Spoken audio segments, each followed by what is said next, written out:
আজিৰ এই ভিডিঅ'টোৰ প্ৰথমটো প্ৰশ্ন হৈছে ১৮৫৭ চনত চিপাহী বিদ্ৰোহৰ প্ৰথম শ্বহীদ কোন আছিল? উত্তৰ হ'ব মংগল পাণ্ডে। ১৮৫৭ চনৰ চিপাহী বিদ্ৰোহৰ প্ৰথম শ্বহীদ আছিল মংগল পাণ্ডে। গতিকে ১ নম্বৰ প্ৰশ্নৰ ক নম্বৰ অপশ্যনটো হ'ব ইয়াৰ সঠিক উত্তৰ। ২ নম্বৰ প্ৰশ্নটোত সোধা হৈছে মণিৰাম দেৱানৰ সৈতে কোনজন নেতাক ফাঁচি দিয়া হৈছিল? মণিৰাম দেৱানৰ সৈতে পিয়লি বৰুৱাক ফাঁচি দিয়া হৈছিল। গতিকে ২ নম্বৰ প্ৰশ্নৰ খ নম্বৰ অপশ্যনটো হ'ব ইয়াৰ সঠিক উত্তৰ। ৩ নম্বৰ প্ৰশ্নত কোৱা হৈছে কেতিয়াৰ পৰা ভাৰতবৰ্ষখন সম্পূৰ্ণৰূপে ব্ৰিটিছ উপনিৱেশত পৰিণত হৈছিল? উত্তৰ হ'ব ১৭৫৭ চনৰ পৰা ভাৰতবৰ্ষখন সম্পূৰ্ণৰূপে ব্ৰিটিছ উপনিৱেশত পৰিণত হৈছিল। ৩ নম্বৰ প্ৰশ্নৰ ক নম্বৰ অপশ্যনটো হ'ব ইয়াৰ সঠিক উত্তৰ। ৪ নম্বৰ প্ৰশ্নত সোধা হৈছে অসমৰ কৃষক বিদ্ৰোহসমূহ কোনে পৰিচালনা কৰিছিল? অসমৰ কৃষক বিদ্ৰোহসমূহ ৰাইচমেলসমূহে পৰিচালনা কৰিছিল। গতিকে ৪ নম্বৰ প্ৰশ্নৰ ক নম্বৰ অপশ্যনটো হ'ব ইয়াৰ সঠিক উত্তৰ।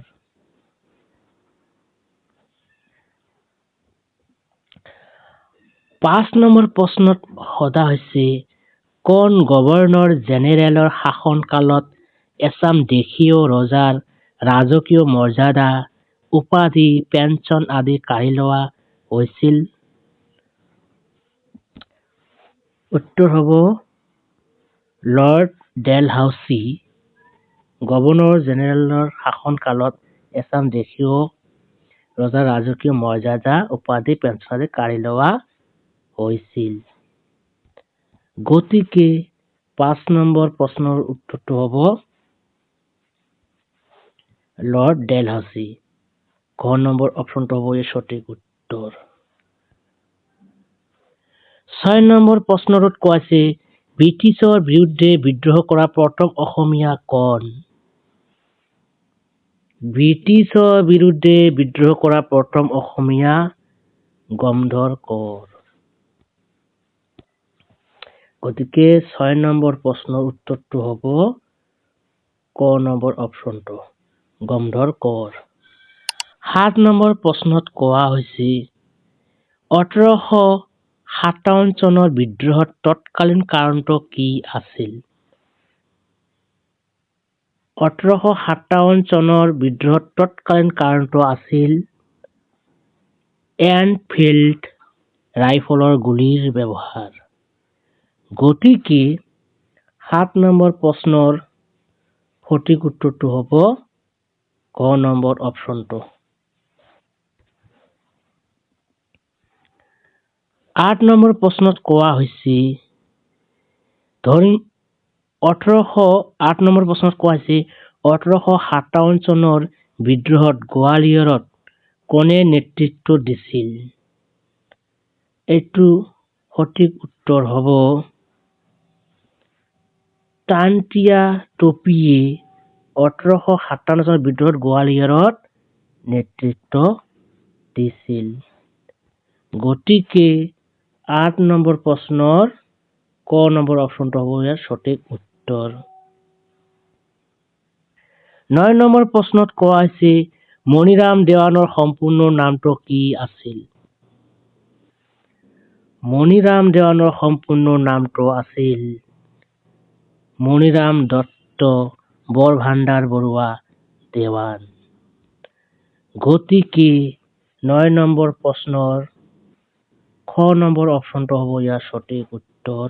10 নম্বৰ প্ৰশ্নত কোৱা হৈছে মণিৰাম দেৱানে ক'ত নিজাকৈ দুখন চাহ বাগিচা খুলিছিল?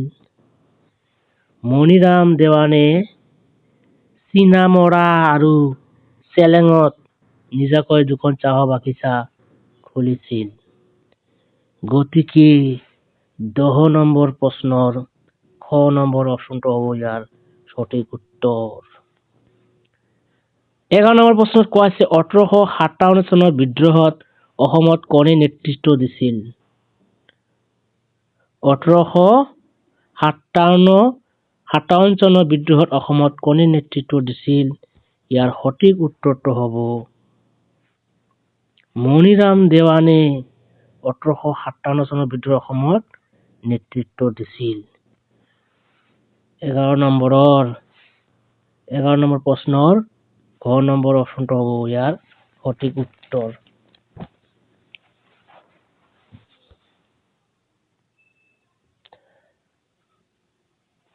তাৰপিছত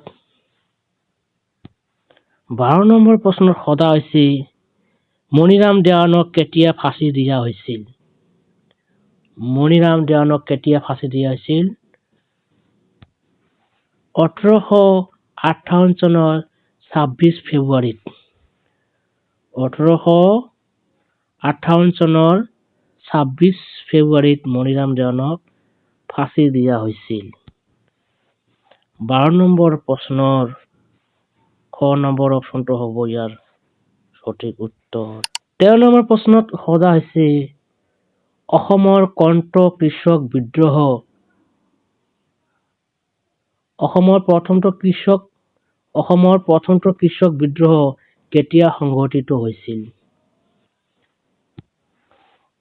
অসমৰ প্ৰথমটো কৃষক বিদ্ৰোহ 1861 চনত সংঘটিত হৈছিল।